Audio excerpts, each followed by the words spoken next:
इस कार्यक्रम के पुण्यार्चक हैं वंडर सीमेंट। फर्क नजर आएगा? भगवान पार्श्वनाथ धाम ट्रस्ट के अंतर्गत बनने वाले माता पद्मावती के मंदिर के भव्य निर्माण में अपनी चंचला लक्ष्मी का उपयोग कर महान पुण्य का अर्जन करें।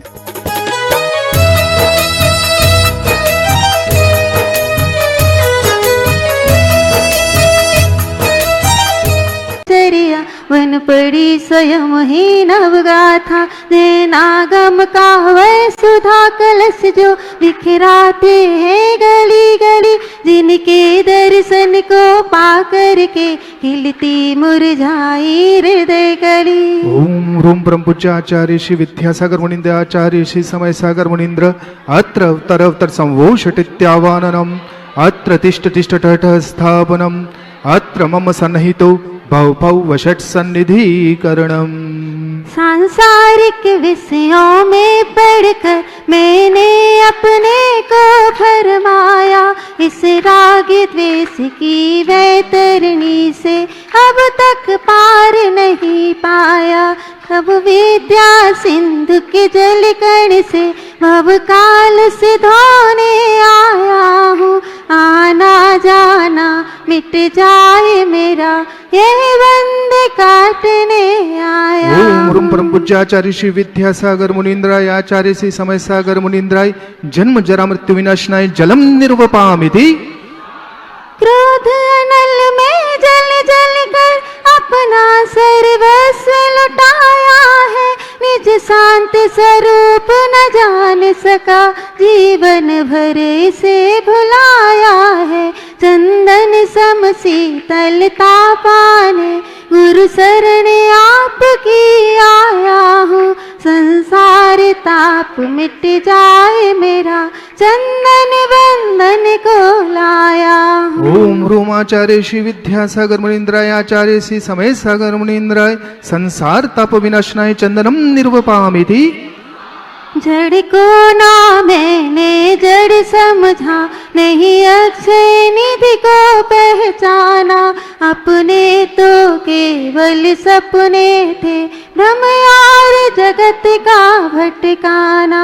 चरणों में अर्पित अक्षत है, अक्षय पद मुझको मिल जावे, तब ज्ञान अरुण की किरणों से ये हृदय कमल भी खिल जावे। ओम रूम परम पूज्याचार्य श्री 108 विद्यासागर मुनीन्द्राय आचार्य श्री 108 समय सागर मुनीन्द्राय अक्षय पद प्राप्ति अक्षतान निर्वपामिति।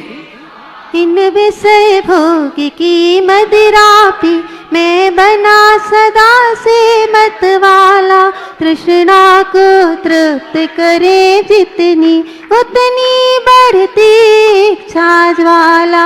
मैं काम भाव विध्वंस हेतु मन सुमन चढ़ाने आया हूँ, यह मदन विजेता बन न सके यह भाव हृदय में लाया हूँ। ओम रूम परम पूज्याचार्य श्री विद्यासागर मुनीन्द्राय आचार्य श्री समय सागर मुनीन्द्राय कामबाण विध्वंसनाय पुष्पम निरूपामिति।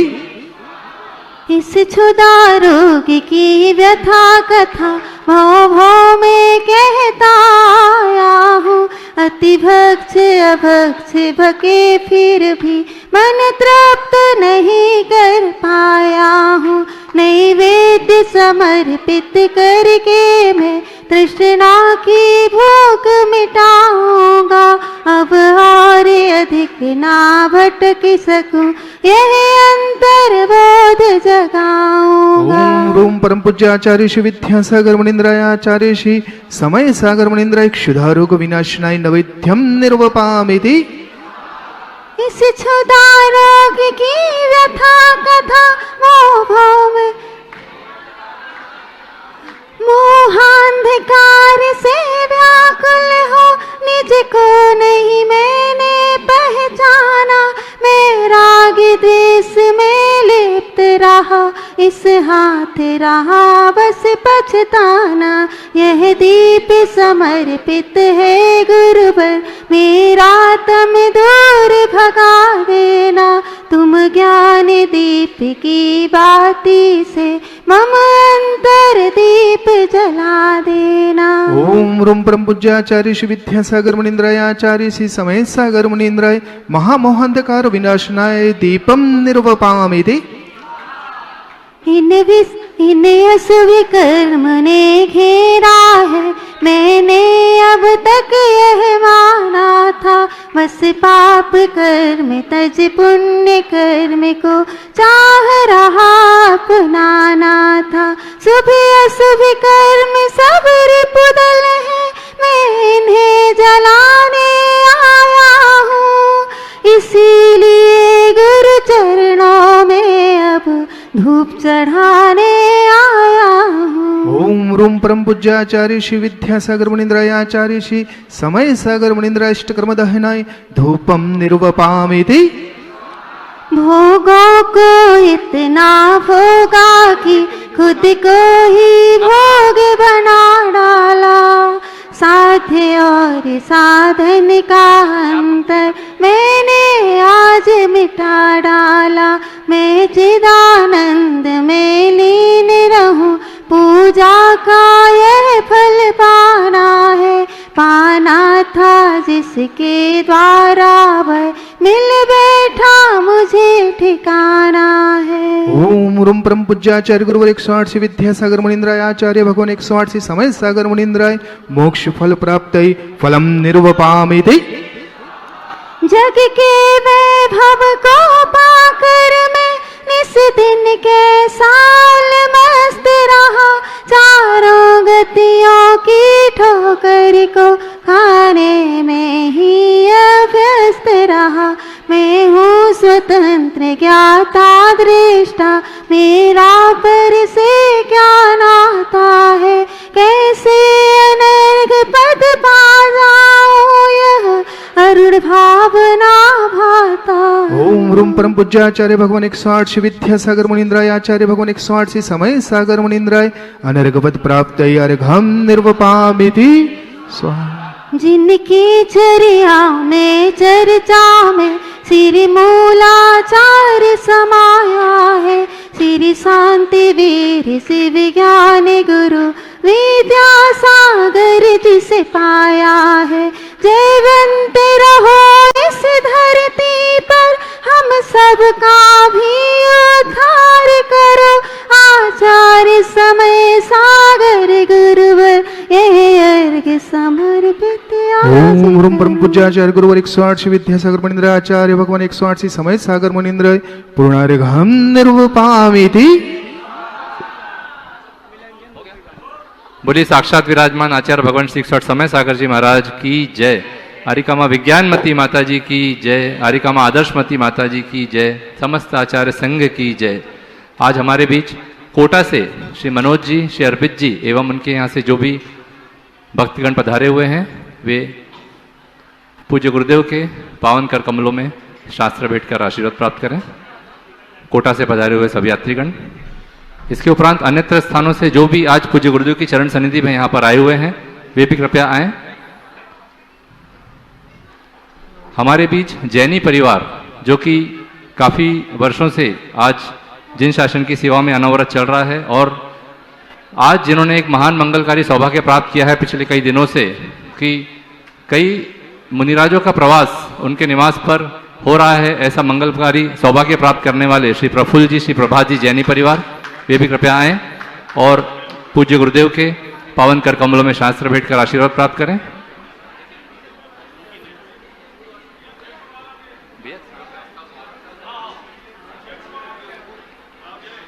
मुंबई से भी हमारे बीच कई श्रावक श्राविका आए हैं, वे भी पूज्य गुरुदेव के पावन कर कमलों में शास्त्र भेंट कर रहे हैं। जयपुर से हमारे बीच कुछ श्रावकगण आए हैं, वे भी कृपया आएं और पूज्य आचार्य भगवान का आशीर्वाद प्राप्त करें।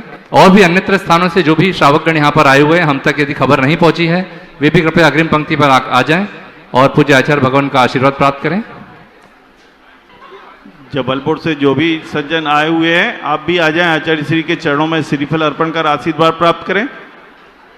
बोलो आचार्य गुरुवर विद्यासागर जी महामुनि राज की जय। आचार्य श्री समय सागर जी महाराज की जय। वंदनीय आरिका माँ विज्ञानमती माता जी की जय। आरिका माँ आदर्शमती माता जी की जय। समस्त आचार्य संघ की जय।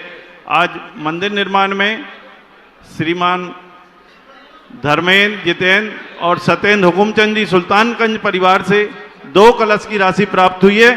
आप आ जाएं, आचार्य श्री के चरणों में श्रीफल अर्पण कर आशीर्वाद प्राप्त करें। और 1 कलश 5 श्रीफल की राशि श्रीमान पवन जी, बाबूलाल जी बड़कोर परिवार से भी प्राप्त हुई है। हम आपके पुण्य की बहुत बहुत अनुमोदना करते हैं। पवन भैया आ जाएं, आचार्य श्री के चरणों में श्रीफल अर्पण कर आशीर्वाद प्राप्त करें। और 5 कलश की राशि श्रीमान संतोष जी, पंकज जी, नीरज जी बैसक्या परिवार से भी प्राप्त हुई है। ओम नमः सिद्धेभ्यः, ओम नमः सिद्धेभ्यः। नमः श्री वर्धमानाय निर्धूत कलिलात्मने सालोकानां त्रिलोकानां यद विद्यादर्पणायते। अहिंसा परमो धर्म की, महावीर भगवान की। प्रातः स्मरणे परम पूजाचार्य गुरुवर श्री विद्यासागर जी मुनि महाराज की है।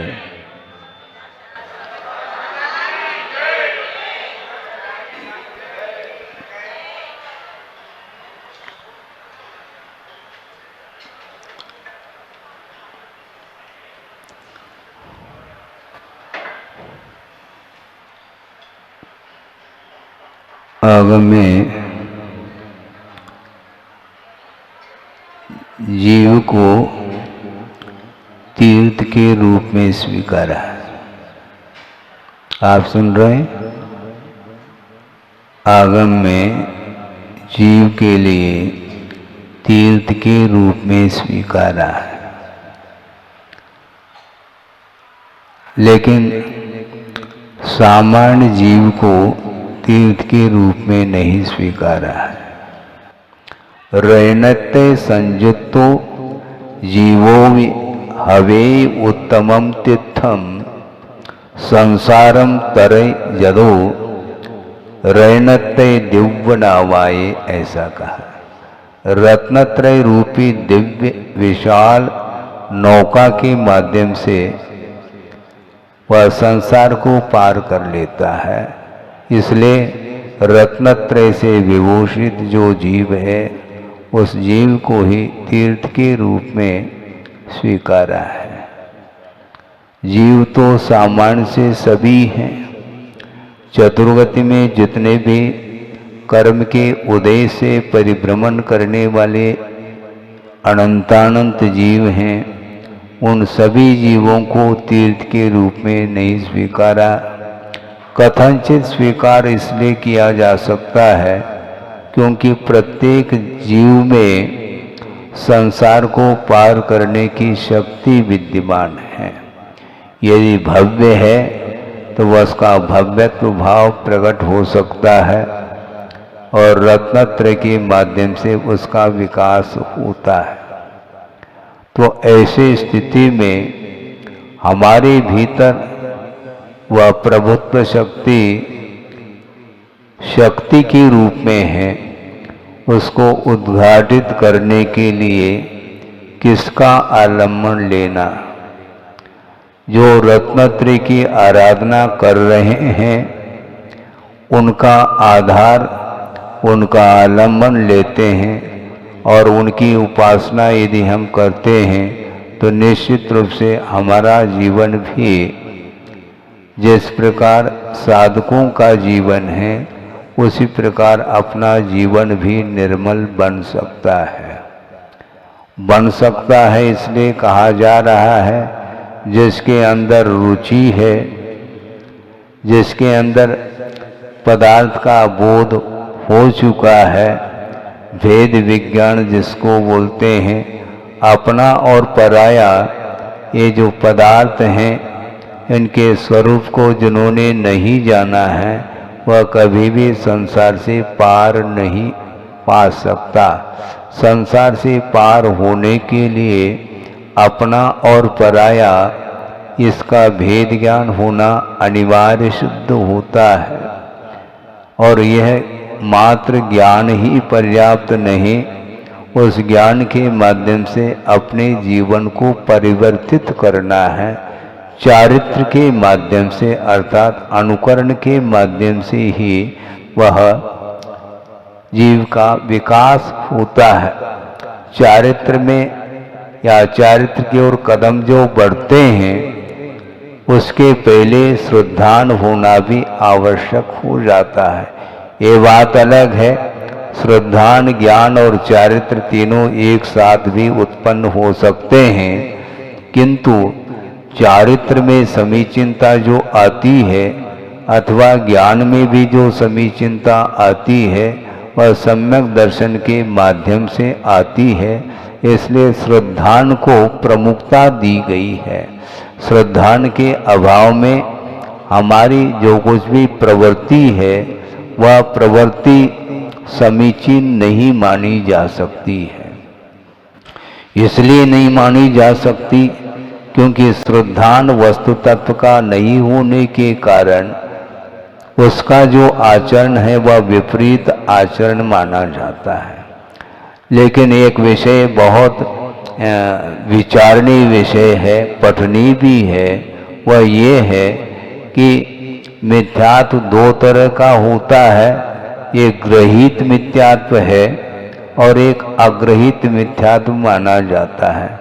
अग्रहित मिथ्यात्व का अर्थ ये है कि जिस प्रकार उपदेश के बिना सम्यक दर्शन की उत्पत्ति होती है, जिसको नैसर्गिक सम्यक दर्शन बोलते हैं, उसी प्रकार मिथ्यात्व कर्म की उदय से बिना किसी की उपदेश के ही विपरीत परिणाम जो उत्पन्न होते हैं आत्मा के अंदर, उसका नाम अग्रहित मिथ्यात्व की कोटि में रखा है।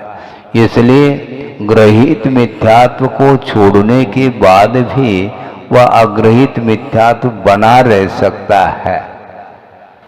बिल्कुल क्लियर है ये, क्योंकि कुगुरु कुदेव कुशास्त्र इसकी वह आराधना नहीं कर रहा है, इसकी उपासना नहीं कर रहा है, किंतु इनकी आराधना नहीं करते हुए भी, इनकी अर्चना नहीं करते हुए भी सच्चे देव गुरु शास्त्र की उपासना करते हुए भी मिथ्यात्व का उदय हो सकता है, इसको नकारा नहीं जा सकता। इसी को बोलते हैं अग्रहित मिथ्यात्व। इसलिए ग्रहित मिथ्यात्व से बचो, आप लोग बच रहे हैं। यदि मान लो कुछ अंश में भी यदि ग्रहित मिथ्यात्व का पोषण यदि मान लो आपके द्वारा होता है तो निश्चित रूप से सम्यक दर्शन को धक्का लगेगा। ये क्लियर कट है, क्योंकि समंतभद्र स्वामी ने स्पष्ट ही शब्दों में उल्लेख किया है कि वह रागी द्वेषी अज्ञानी जो देवी देवता इत्यादि हैं उनकी उपासना वह सम्यक दृष्टि नहीं कर सकता है। और उसमें बहुत सारे देव आ जाएंगे। किसी ने कहा कि महाराज चतुर्निकाय देवों का वर्णन आता है आगम में, क्या आप उनको मानते हैं? सुन रहे क्या नहीं? उन्होंने पूछा कि महाराज आगम में सूत्र आता है देवाश चतुर्निकाया, 4 प्रकार के देव हैं, क्या उनको आप मानते हैं क्या? नहीं। क्यों नहीं मानेंगे? आगम में उनका अस्तित्व है, जिस रूप में उनका अस्तित्व है उस रूप में हम स्वीकार कर रहे हैं, इसमें क्या दिक्कत है? उनकी उपासना थोड़ी करेंगे हम, उनकी उपासना नहीं करेंगे और उनका अवर्णवाद भी नहीं करेंगे, किंतु वो जिस रूप में वो हैं उस रूप में हम मान रहे हैं, क्योंकि यथार्थ श्रद्धान होना चाहिए पदार्थ का, और वो भी जीव हैं।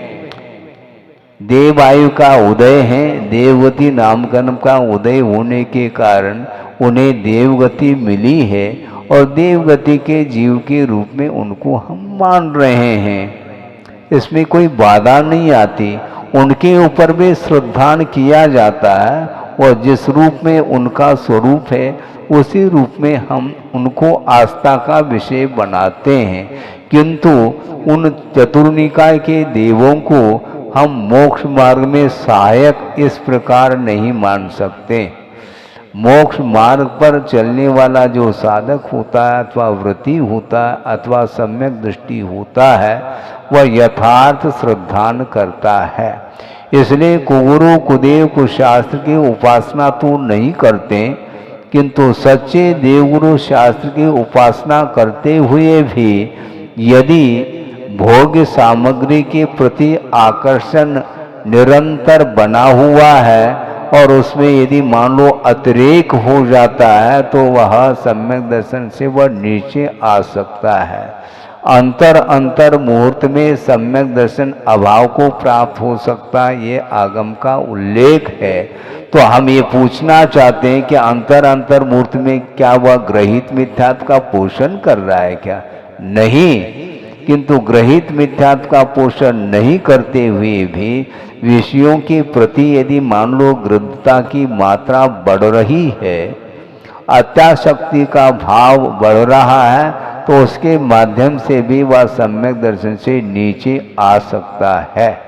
इसलिए हमें करना क्या है? आगमकारों ने यह स्पष्ट ही लिखा है कि जीव को तीर्थ के रूप में स्वीकारा है। आप सुन रहे हैं क्या? बाद में आ गए, थोड़ा सा विषय हो चुका था।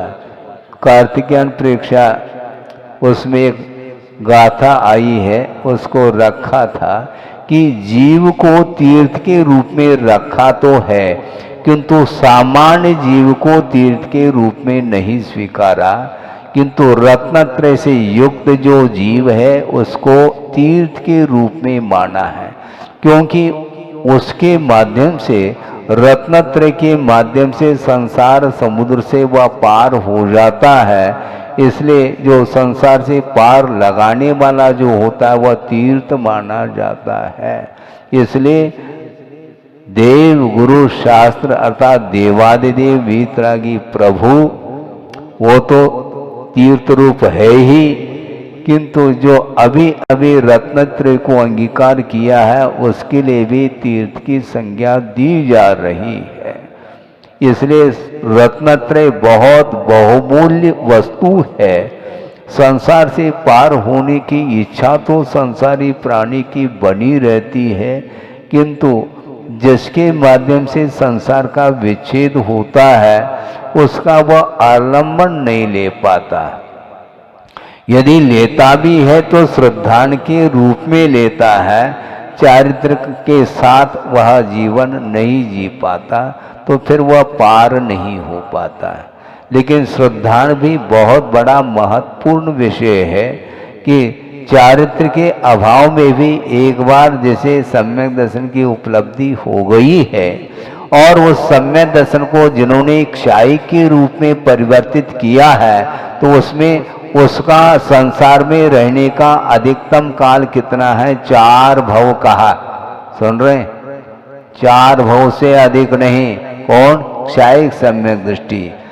एक वर्तमान का भव है जिसने मिथ्यात्व के साथ मनुष्यायु अथवा तिरंचायु का बंध किया है और इस मनुष्य जीवन में सम्यक दर्शन को प्राप्त करके केवल्य और श्रुत केवल्य के पाद मूल में वो सम्यक दर्शन को क्षाई के रूप में परिवर्तित किया है, तो निश्चित रूप से वह भोग भूमि का मनुष्य अथवा तिर्यंच बनता है। फिर वहां से अवसान को प्राप्त करके वह निश्चित रूप से देवगति को प्राप्त करता है। तो वर्तमान का एक भव और एक भोग भूमि का भव और वहां से देव पर्याय को प्राप्त कर लिया तीसरा भव और वहां से च्युत होकर के पुनः मनुष्य बन करके रत्नत्रय की आराधना करके वह मोक्ष का लाभ ले लेता है। इस प्रकार क्षायिक सम्यक दृष्टि का अधिकतम भव 4 भव बताया है। इसलिए वस्तुतः सम्यक दर्शन बहुत महत्वपूर्ण वस्तु है। और किंतु ये भी ध्यान रखना, सम्यक दर्शन क्षाई के रूप में परिवर्तित करने के बाद भी चारित्र के शरण जाना ही पड़ेगा, क्योंकि जब तक वो श्रद्धान को हम उसका अनुकरण नहीं करेंगे, जिस रूप में वस्तु के प्रति श्रद्धान किया है उसी रूप जीवन को ढालने के लिए चारित्र की बड़ी आवश्यकता होती है। क्षायिक सम्यक दर्शन होने के बावजूद भी असंयम अवस्था में उसको मुक्ति नहीं मिलेगी, चाहे वह तीर्थंकर का जीव ही क्यों न हो। तीर्थंकर के लिए भी ये कोई अपवाद नहीं है कि बिना दिगंबरत्व के वह मोक्ष को प्राप्त कर ले, उसी भव से उसे मुक्ति मिलेगी, ये बिल्कुल सत्य है। किंतु ये सत्य होते हुए भी परिग्रह का विमोचन करना आवश्यक है। क्षायिक सम्यक दर्शन जिसे प्राप्त है तो बहुत उसका सम्यक दर्शन निर्मल हो चुका है, लेकिन निर्मल सम्यक दर्शन का होना अलग वस्तु और चारित्र को निर्मल बनाना ये भिन्न विषय है। जब तक वैराग्य उत्पन्न नहीं होता तब तक वह तीर्थंकर का वह जीवन असंयम दशा में जो व्यतीत हो रहा है वह क्षायिक सम्यक दर्शन होने के बावजूद भी राग का अभाव नहीं हो पा रहा है। 83 लाख पूर्व इतना दीर्घ काल तक क्षायिक सम्यक दर्शन के साथ रहते हुए भी वह हवेली को क्यों नहीं छोड़ना चाहते हैं? क्या वह हवेली अपनी हवेली मान रहे हैं क्या? नहीं। बोलो। महाराज श्रद्धान तो उनका प्योर है। हाँ बिल्कुल मैं मानता हूं, श्रद्धान प्योर होते हुए भी अपने जीवन में वह विषय क्यों नहीं आ पा रहा है? संयममय जीवन क्यों नहीं बनाना चाहता है? असंयम अभी भी रुच रहा है, ये मानना पड़ेगा। यदि नहीं रुचता है तो किसने बाध्य किया उस तीर्थंकर के लिए, बालक तीर्थंकर के लिए 83 लाख पूर्व तक वहां पर रहने के लिए कौन बाध्य कर रहा है? कोई भी बाध्य नहीं कर सकता, किंतु स्वयं ही बाधित है मोहनी कर्म के कारण। इसलिए मोहनी कर्म को पछाड़ना चाहिए।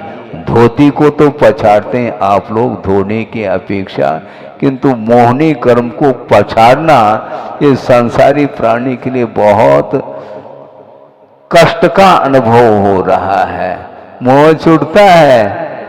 आपस में तो चर्चा कर रहे हो, बात समझ में तो आ रही आपको, बिल्कुल हकीकत है। संसारी प्राणी वस्त्र को तो धो रहा है, अपने शरीर को तो वह धो रहा है, किंतु आत्म तत्व को धोने की बात करो तब तो कल्याण होगा, नहीं तो नहीं होगा।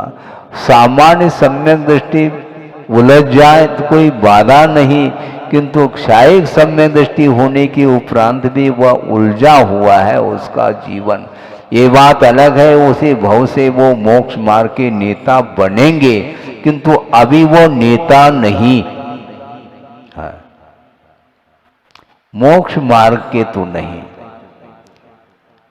और मोक्ष मार्ग के जब नेता बनते हैं तो वह केवल ज्ञान जब तक नहीं होता तब तक वह मौन ही रहते हैं। रत्नत्रय का पालन करते हुए अपने जीवन को वह सार्थक सिद्ध कर रहे हैं। शरीर क्या है और आत्म तत्व क्या है, इसको पृथक महसूस करना खेल नहीं बंधु। क्षायिक सम्यक दृष्टि के लिए भी यह दुर्लभ है, क्योंकि संयम जो होता है वह सम्यक दर्शन से भी दुर्लभ माना गया। सम्यक दर्शन उत्पन्न होने के उपरांत भी पूर्णतः राग नहीं छूटता है। चक्री वो भी क्षायिक सम्यक दृष्टि थे, फिर भी षटखंड अधिपति ये क्या वस्तु है? किधर उलझ रहा है वो हमें बताओ। ये नियोग है, नियोग वगैरह सब छोड़ दो आप। हाँ, ये स्वयं की इच्छा है, ये असंयम का भाव है। भाव द्रव्य नहीं होता, ये ध्यान रखो। स्वतत्व कहा है वह असंयम भाव जो है ना वह परतत्व नहीं। इसलिए सम्यक दर्शन होने के उपरांत यथार्थ वस्तु का स्वरूप क्या है इसका श्रद्धान तो होता है, किंतु श्रद्धान होने के उपरांत भी उस वस्तु को छोड़ने का भाव नहीं होता। इसी का नाम असंयम भाव कहा है। तो इसलिए रत्नत्रय से विभूषित जो जीव है उसको तीर्थ की उपमा दी है, उसको चेतन तीर्थ घोषित किया है। इसलिए श्रद्धान का महत्व नहीं है ऐसा नहीं, श्रद्धान अपनी जगह है, किंतु उसके साथ साथ अनुकरण करना यह संयम माना जाता है। डॉक्टर के प्रति श्रद्धान हो गया आपका, औषधि के प्रति भी श्रद्धान गाढ़ श्रद्धान हो गया, और दवाई उन्होंने डॉक्टर साहब ने लिख करके दे दी और परहेज भी बता दिया और वह लौट करके आता है और पर्चा अपने जेब में रखा है। श्रद्धा नहीं क्या नहीं? वैद्य के प्रति डॉक्टर के प्रति श्रद्धान है, दवाई के प्रति भी श्रद्धान है, किंतु उस पर्चे को मेडिकल दुकान में जाओ और दवाई को खरीद करके उसको जैसा डॉक्टर ने वैद्य ने कहा है उसको लेने का प्रयास करो, और लेना यही कहलाया चारित्र है, आचरण। आचरण को भूल जाते हैं आप। श्रद्धा तो हो गया महाराज, ये पर है, ये पर है, पर है। पर होते हुए भी उस हवेली को क्यों छोड़ नहीं पा रहा है? सामान्य व्यक्ति नहीं, वो तीर्थंकर असाधारण व्यक्तित्व को लेकर के जिनका जन्म हुआ है और उसी भव से मुक्त होंगे, और उनके निमित्त से असंख्यात जीवों का कल्याण भी होना है। ये नेट है, सत्य है, यथार्थता। इसके बाद भी अभी उसका स्वयं का जीवन संयम में नहीं बन पा रहा है। इसका कारण क्या है? इसका कारण और बहुत सारे मोहनी संबंधी प्रकृति अवशिष्ट है।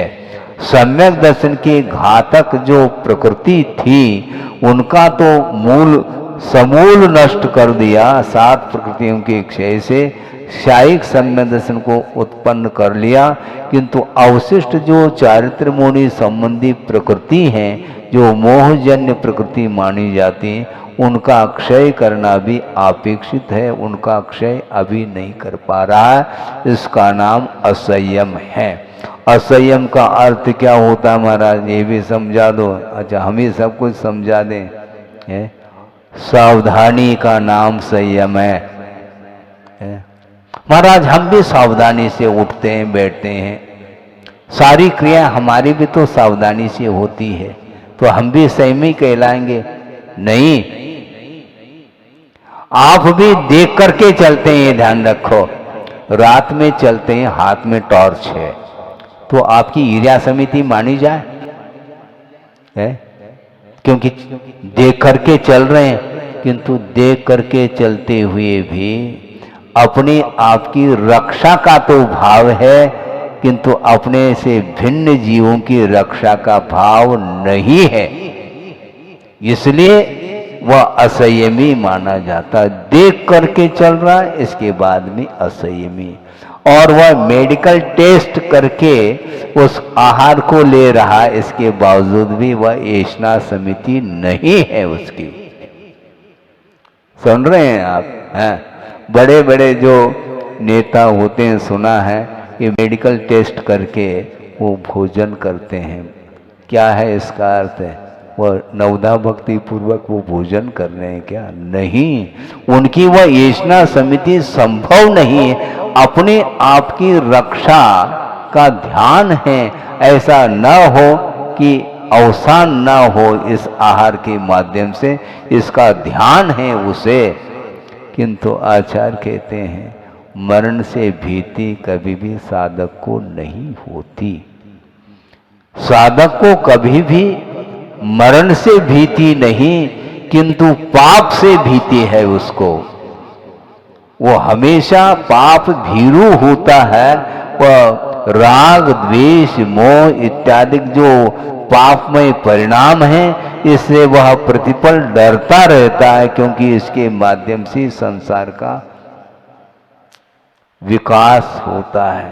संसार से पार होने के लिए हमें पाप से डरना है और किसी से डरना नहीं। किससे डरोगे? क्योंकि डरने से मृत्यु से बच नहीं पाएंगे। तो किससे डरना? पाप में परिणाम से डरो, नहीं तो यहीं डरे रहोगे संसार में। हाँ बिल्कुल, पाप से डरो, नहीं है तो यहीं डरे रहेंगे आप। मतलब संसार से ऊपर नहीं उठ पाएंगे आप। इसको ध्यान में रखना चाहिए। इसलिए रत्नत्रय से संपन्न जो जीव होता है उसको चारित्र के रूप में, अपने तीर्थ के रूप में स्वीकार कर लिया।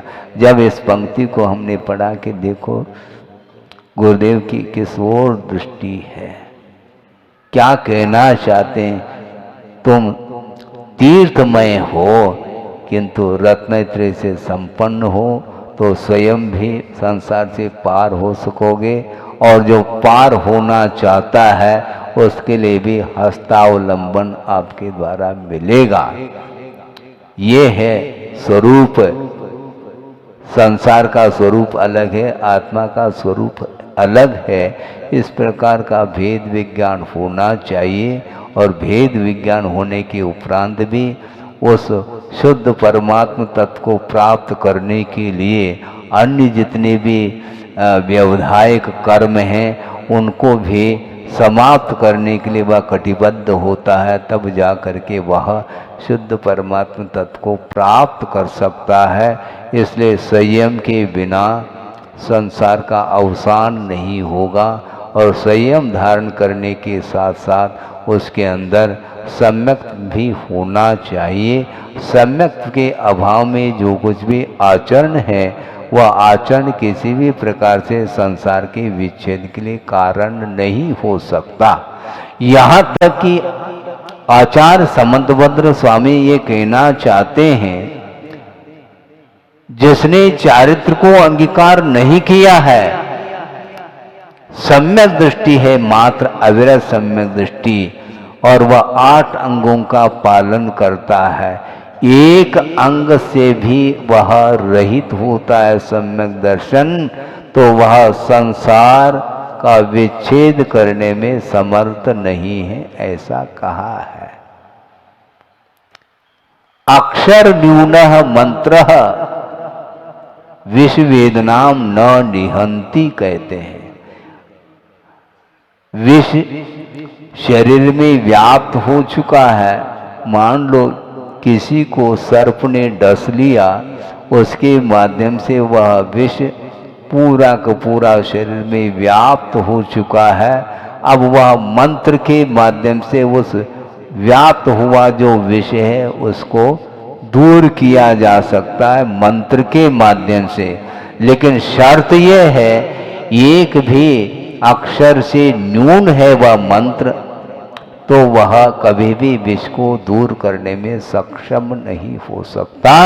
उसी प्रकार सम्यक दर्शन 8 अंगात्मक है, उसमें से एक अंग यदि हिलने लग जाए तो सारे सारे अंग भी हिल सकते हैं। आपको ज्ञात होगा मुख में कितने हैं? 32 दांत हैं। उसमें से एक दांत हिलने लग जाए, दूसरा दांत भी कभी भी हिल सकता है, ध्यान रखो। एक दूसरे से संबंध है वो, तो इसीलिए आप बहुत होशियार हैं। एक दांत भी यदि सड़ने को हो जाता है, पोला हो जाता है, तो सबको पोला कर सकता है वो। उसी प्रकार सम्यक दर्शन 8 अंगात्मक है, निशंकित, निकांक्षित, निरुद्ध चिकित्सा, अमूढ़ दृष्टि, उपगुण, स्थितिकरण, वात्सल्य और प्रभावना के रूप में इसमें से एक अंग भी यदि मान लो कमजोर शुद्ध होता है तो निश्चित रूप से वह संसार का विच्छेद करने में वह समर्थ नहीं हो सकता, वह सम्यक दर्शन। तो ऐसी स्थिति में अविरत सम्यक दृष्टि की जब ये दशा बन सकती है तो संयम धारण करने के उपरांत भी सम्यक दर्शन में यदि मलिनता आती है तो बहुत जल्दी वह सम्यक दर्शन से नीचे आ सकता है, और सम्यक दर्शन से नीचे आ गया तो फिर उसका वह संयम केवल खोखला माना जाता है, किसी काम का नहीं। इसको बोलते हैं द्रव्य संयम। इसलिए संयम धारण करने के उपरांत साधक को बहुत सावधानी रखने की आवश्यकता है, और सावधानी का नाम ही संयम है। आप सावधानी से चलते हैं, आप भी देख करके चल रहे हैं और संशोधन करके ही मान लो भोजन भी कर रहे हैं, और बैठते हैं तो क्या करते हैं आप? क्या करते हैं? फूंक मारते हैं जमीन में, क्योंकि धूल उड़ जाए। वो इसके बावजूद भी यदि मान लो धूल नहीं उड़ता तो फिर रुमाल को बिछाते हैं, फिर उसके ऊपर बैठते हैं। क्यों? वस्त्र गंदे न हो, आत्मा गंदा हो जाए तो चल जाएगा, क्योंकि कौन गंदा हो रहा है मैं बताऊं ना है? और मान लो वह वस्त्र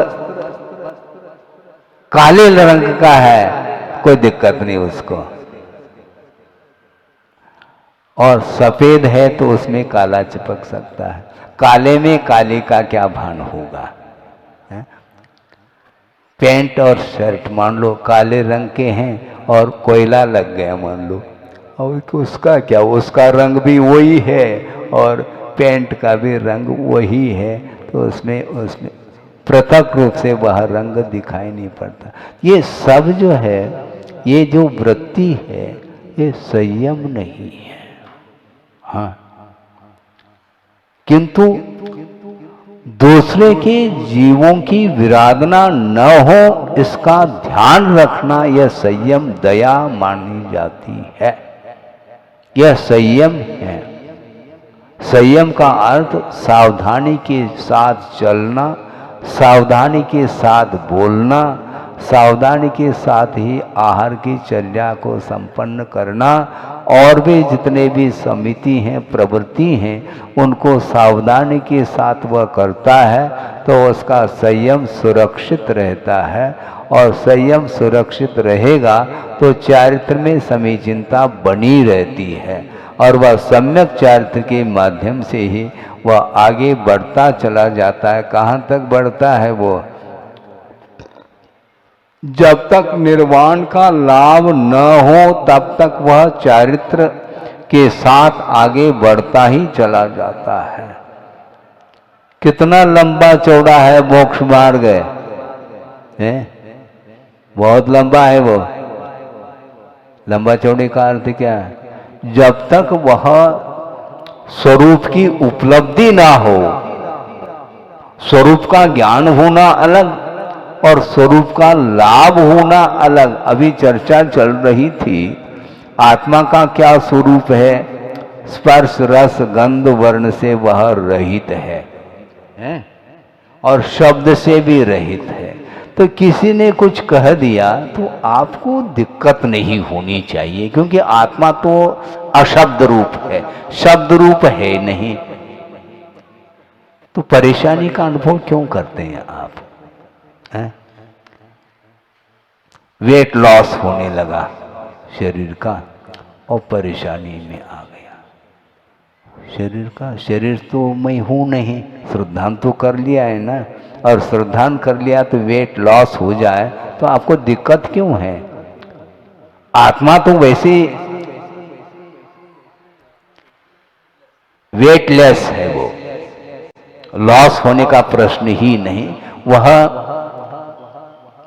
भारी नहीं न हल्का है,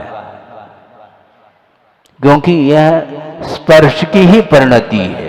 स्पर्श के जो 8 भेद हैं उसमें हल्का भी है और भारी भी है, दोनों है। वेट आपका बढ़ गया, हाँ 90 100 पार कर गया। अब क्या करेंगे? और ज्यादा हो गया, मान लो 125 हो गया तो भैया क्रेन ले आओ, उठाना पड़ेगा क्रेन से, हैं? स्वयं उठ नहीं पाएगा, बैठ नहीं पाएगा, इतनी भारी। ये सब क्या है? ये पुद्गल की ही परिणति है और उसको लेकर के वह स्वयं अपने आप को मोटा ताजा और अपने आप को दुबला पतला, दुबला और पतला एक ही तो है, लेकिन 2 शब्द के प्रयोग आप लोग करते रहते हैं, ये भाषा है। दुबला पतला का अर्थ क्या? वह उसका शरीर मोटा ताजा नहीं, इसका अर्थ है। तो मोटा ताजा कौन है? दुबला पतला कौन है? हैं? और गौर और सावला कौन है? ये सब क्या है? किसकी परिणति है? ये पौद्गलिक परिणति है। रूपिना पुद्गला, पढ़ तो रहे हम ये रूपिना पुद्गला। मैं समझता हूं कि शायद इससे भी अधिक गति है मन की। मन कभी भी आपके अंडर में रहता ही नहीं, आप उसके अंडर में रहते हैं। आप अर्थात संसारी प्राणी मन के वशभूत हैं, इंद्रियों के वशभूत हैं, इसलिए उसको समझाने में कठिनाई जाती है। आप बैठे जरूर यहाँ पर, किंतु आपके जो विचार उत्पन्न हो रहे हैं मन में, उस अपेक्षा से वह मन किस ओर भाग रहा है, इसको पकड़ना अत्यंत कठिन हो जाता है। इसके बावजूद भी निरंतर प्रयास करने से वह मन केंद्रित हो सकता है, एक पदार्थ में टिकाया जा सकता है। और एक पदार्थ में टिकाने का नाम ही ध्यान ऐसा कहा है। ज्ञान में और ध्यान में बड़ा अंतर है। ज्ञान के माध्यम से वस्तु तत्व को हम जान सकते हैं, पहचान सकते हैं, किंतु स्वरूप का बोध होने के उपरांत भी उस स्वरूप तक पहुंचने के लिए ज्ञान पर्याप्त नहीं, किंतु ध्यान की बड़ी आवश्यकता है। उदाहरण इसके लिए ये दिया है, ध्यान बोलते किसको? ज्ञान की ही परिणति है। ज्ञान से अलग कोई ध्यान नहीं है, लेकिन कथनचित उसमें भिन्नता देखने में आती है। वो ये है कि अपरिस्पंद अग्निशिखावत अवभासमानम ज्ञानम एव ध्यानम, ऐसा पूज्यपाद स्वामी ने स्पष्ट किया है। वह ज्ञान ही ध्यान के रूप में परिणत होता है। जिस प्रकार अग्नि की शिखा, उसकी जो लो है वह अपरिस्पंद है, उसमें स्पंदन नहीं है। उसी प्रकार ज्ञान जब तक स्पंदित रहेगा तब तक वह ध्यान का रूप ले नहीं सकता। इसलिए अनुप्रेक्षा और ध्यान में बड़ा अंतर है।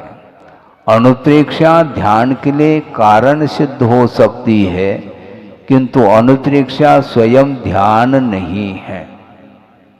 कथनचित उसको ध्यान कहा जा सकता है, क्योंकि एक प्रकार से जो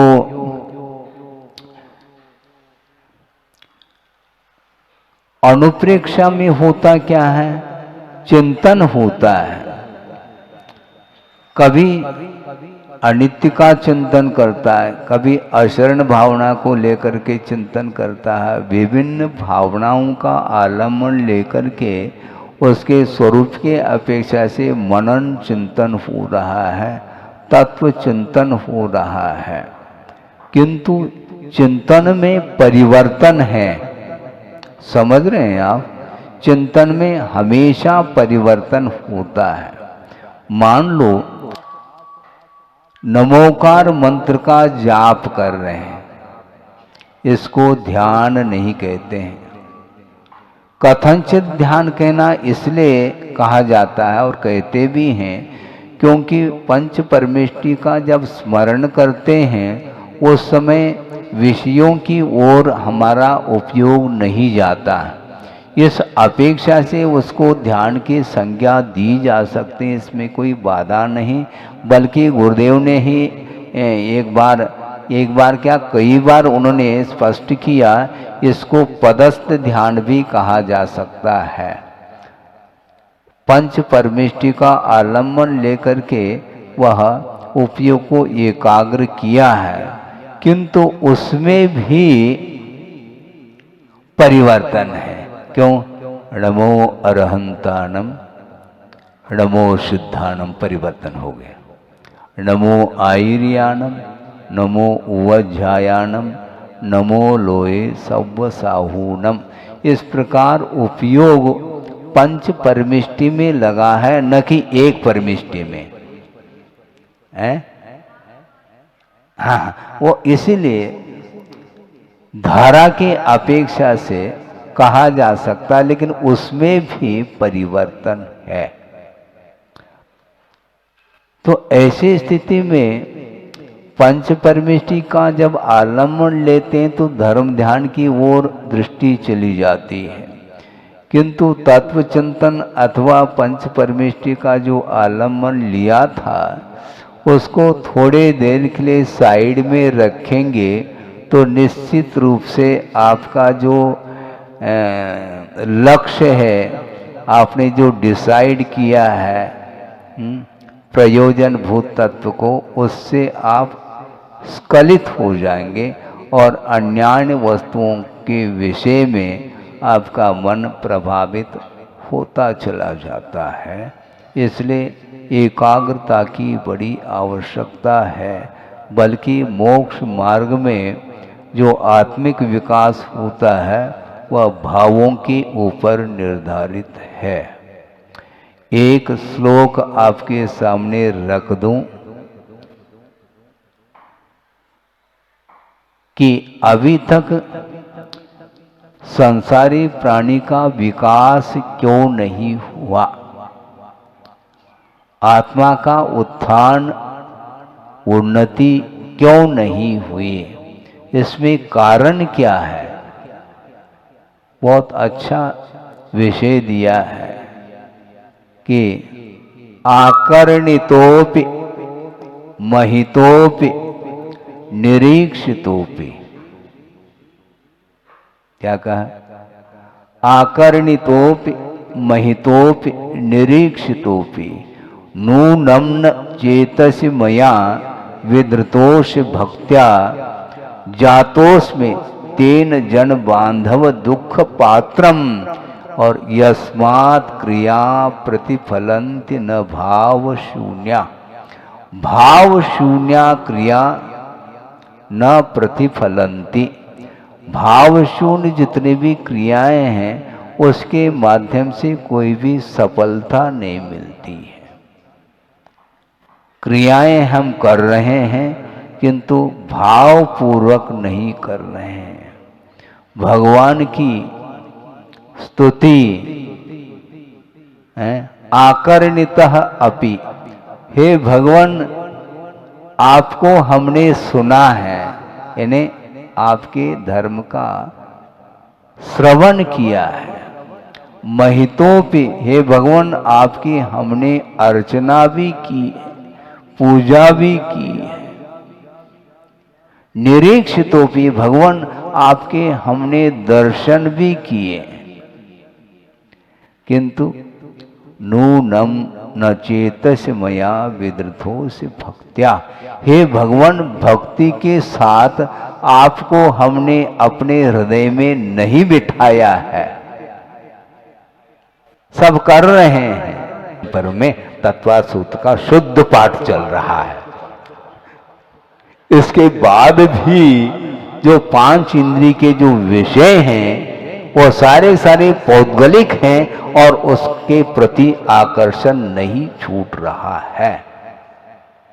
और महाराज ये भी तो सुना है हमने कि तत्वार्थ सूत्र का शुद्ध पाठ करने से एक उपवास का फल मिलता है। सुनो, यहाँ पर तुम बिजनेस पॉइंट से सोचेंगे तो कभी भी उपवास का फल नहीं मिलेगा। तत्वार्थ सूत्र की महिमा को दिखाया गया है। कोई इसमें इसका दुरुपयोग कर ले, दुरुपयोग हो सकता है। हम बता रहे हैं कि प्रतिदिन कम से कम 10 या 20 बार मान लो तत्वार्थ सूत्र का पाठ करेगा तो एक दिन में 20 उपवास का फल मिलेगा। फिर 1234 आराम से कर लेगा। वो चारित्र शुद्धि व्रत जो है ना, हाँ, वो आराम से कर लेगा। ऐसा थोड़ी होता है, समझो थोड़ा है। उपवास, एक उपवास भी नहीं करना पड़ा और चारित्र शुद्धि व्रत भी हो गया। चारित्र शुद्धि व्रत का अर्थ भी समझ लो। चारित्र नहीं है तो शुद्ध किसको करोगे आप? हमें बताओ, किसको शुद्ध करना है? चारित्र को शुद्ध बनाना है तो चारित्र पहला अंगीकार करो, फिर बाद में उसमें दोष लगते हैं प्रवृत्ति के माध्यम से, उस दोषों को दूर करने के लिए यह व्रत लिया जाता है। इसलिए हम बहुत दिमाग से चलते हैं, क्योंकि व्यापार करने की आदत हमारे अंदर है और उसी पॉइंट से हम सोचते हैं। इसलिए ऐसा नहीं है वस्तुतः। इसलिए फेन पुंजे थवा रंभा स्तंभे सार प्रतीयते शरीरेण मनुष्याणाम दुर्बुद्धे विद्य वस्तुतः, ऐसा कहा। फेन पुंज का अर्थ झाग का समूह है, उसमें कोई भी सार नहीं। अथवा रंभा स्तंभे यानी केले के पेड़ में कोई सार नहीं। केले में सार हो सकता है किंतु केले का जो पेड़ है उसमें परत के ऊपर परत वो निकालते चले जाओ, उसमें कोई भी सारभूत वस्तु दिखाई नहीं पड़ती। उसी प्रकार इस शरीर में भी कोई सार नहीं, ऐसा कहने का भाव है।